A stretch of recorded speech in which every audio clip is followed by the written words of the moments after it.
Nabi Muhammad SAW pernah bersabda, mukmin yang kuat itu lebih baik dan lebih dicintai oleh Allah Subhanahu wa taala daripada mukmin yang lemah, dan pada keduanya terdapat kebaikan.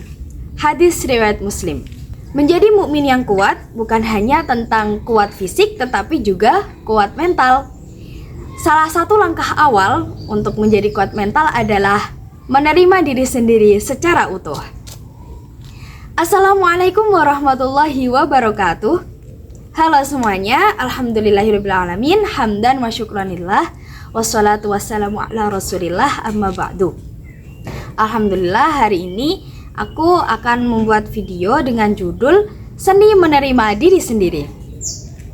Oke, menerima diri sendiri itu harus ya untuk kita sebagai seorang muslim, sebagai seorang mukmin, karena itu salah satu cara untuk kita bermuhasabah, bertafakur, dan juga bertawakal kepada Allah Subhanahu wa taala. Dan tentunya kita sebagai manusia juga harus percaya diri. Nah, salah satu cara untuk agar kita bisa percaya diri adalah dengan cara menerima diri sendiri. Oke. Lalu bagaimana sih cara agar kita itu bisa menerima diri sendiri secara utuh? Yang pertama adalah dengan cara self talk, ya. Sebenarnya apa sih tujuan hidupku, apa yang aku sesali, apa yang kita sesali, apa yang seharusnya kita lakukan di dunia ini. Sebenarnya apa sih kekurangan dan kelebihan aku? Allah Subhanahu wa taala menciptakan kita itu pasti ada kelebihannya dan juga pasti ada kekurangannya, gitu. Tetapi yang harus kita lakukan adalah lebih fokus ke kelebihan dan kekuatan diri kita. Dengan kita fokus pada kelebihan kita, maka kita akan bisa mencapai tujuan kita. Tetapi kita juga tidak boleh lupa akan kekurangan kita, karena dengan kekurangan kita bisa istilahnya bisa meminimalisir kesalahan, bisa memperbaiki diri dan mengevaluasi diri, seperti itu. Selain itu, dengan cara menerima kesalahan, mengakui kesalahan atau menerima kesalahan itu tidak salah dan tidak jelek ya teman-teman. Sebaliknya, mengakui kesalahan itu adalah sebuah kekuatan, ya. Karena dengan mengakui kesalahan kita bisa memperbaiki diri, mengevaluasi diri agar besoknya nggak ngelakuin kesalahan yang sama gitu loh. Jadi mengakui kesalahan pun, menerima kritik, menerima teguran, menerima nasihat, ya, itu adalah salah satu tanda kedewasaan. Bukan malah sebaliknya ya, bukan. Tapi itu malah menandakan bahwa orang yang seperti itu adalah orang yang sudah dewasa gitu loh. Jangan lupa juga kita menerapkan yang namanya self compassion, menyayangi diri sendiri, melakukan apa yang membuat kita senang tentunya, tapi jangan juga melenceng dari agama gitu loh. Maksudnya kita melakukan sesuatu yang baik, menyayangi diri sendiri, contoh kayak berkebun. Ini aku lagi sambil tadi baru aja berkebun sama umaku, terus alhamdulillah buat video ini. Berkebun kan juga salah satu termasuk menunjukkan kasih sayang ke diri kita sendiri gitu loh. Refreshing, lihat hijau-hijauan. Misal suka menulis, ya nggak apa-apa, menulis aja, karena itu termasuk menunjukkan kasih sayang kepada diri sendiri, ya. Sayangi diri, terus selalu sadar, terus terima emosi juga. Emosi kita, misal kita lagi bahagia, lagi sedih, lagi kecewa, ya terima. Terutama pada emosi kesedihan, kecewa, dan marah. Kalau misal ente marah, ya udah terima kalau ente marah gitu loh maksudnya. Kalau sedih, kecewa, ya terima kalau kita sedih, kita kecewa. Wajar banget ya. Wajar banget. Dan itu boleh, tapi jangan berlarut-larut gitu loh. Habis sedih, bangkit lagi, istirahat, bangkit lagi. Jangan sampai menyerah, jangan sampai putus asa. Wala asu kan, jangan sampai kita itu putus asa gitu.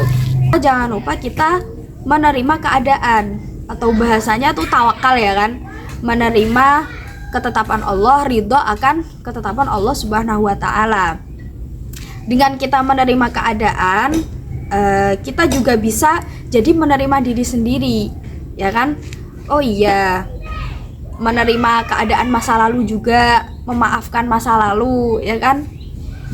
Memaafkan itu bukan cara untuk kita melupakan, bukan, tapi bagaimana kita membebaskan diri kita dari belenggu yang menyiksa kita gitu. Karena ketika kita tidak memaafkan masa lalu, kita jadi stuck di situ aja, malah kita jadi semakin sering sedih, semakin sering menangis, dan malah tidak menikmati hidup dengan baik. Seperti itu ya teman-teman. Jangan membandingkan diri dengan orang lain. Ingat teman-teman, orang lain dan kita itu berbeda, takdirnya berbeda, ujiannya beda, dan nikmatnya pun berbeda. Semuanya ada porsinya masing-masing, keberuntungannya beda, ya pokoknya semuanya beda. Allah Subhanahu wa Ta'ala itu udah memberikan rezekinya masing-masing. Jadi jangan sampai membandingkan diri kita dengan orang lain. Kadang kita kan merasa, aku tertinggal sama dia ya, yang kelihatannya udah sukses gitu kan, tapi malah kita sebenarnya bukan capek kerja, bukan capek memperbaiki diri sendiri, bukan capek belajar untuk diri sendiri, tapi malah capek memikirkan pencapaian orang lain. Nah itu yang paling tidak elok ya gitu. Jadi kita itu lebih baik capek untuk diri kita sendiri, belajar, memperbaiki diri, ya kan, bukan malah capek untuk membandingkan diri kita dengan orang lain. Seperti itu. Definisi sukses setiap orang itu berbeda-beda. Kalau misal definisi sukses itu kita tentukan dengan stigma orang lain, stigma masyarakat, ya mohon maaf, nanti kita tidak bisa menerima diri sendiri. Seperti itu teman-teman. Jangan lupa juga kita selalu melibatkan Allah Subhanahu wa Ta'ala, zikrullah, ya kan, self healing lah, ya kan, self healing. Kalau kata Allah, ala bidzikrillahi tatmainnul qulub. Jadi ingatlah bahwa dengan banyak berzikir mengingat Allah, hati menjadi tenang. Menerima diri sendiri itu kan hakikatnya untuk kita bisa menjadi tenang kan ya. Nah yaitu tadi, tetap zikrullah, kita libatkan Allah dalam segala urusan kita. Kita pengen menerima diri sendiri ya kan. Kita setelah melalui teori yang panjang tadi, jangan lupa kita juga berdoa kepada Allah, bertawakal tadi yang kedua ya kan, termasuk bertawakal juga itu. Berdoa, tawakal, serahkan semuanya ke Allah. Insya Allah semuanya akan baik-baik saja dan semuanya akan lebih mudah. Seperti itu. Sorry ya teman-teman. Oke, menurutku itu aja sih ya teman-teman, seni menerima diri. Semoga bermanfaat. Wabillahi taufik wal hidayah, waridho wal inayah. Make your own peace. Stay aware. Wassalamualaikum warahmatullahi wabarakatuh. Bye bye.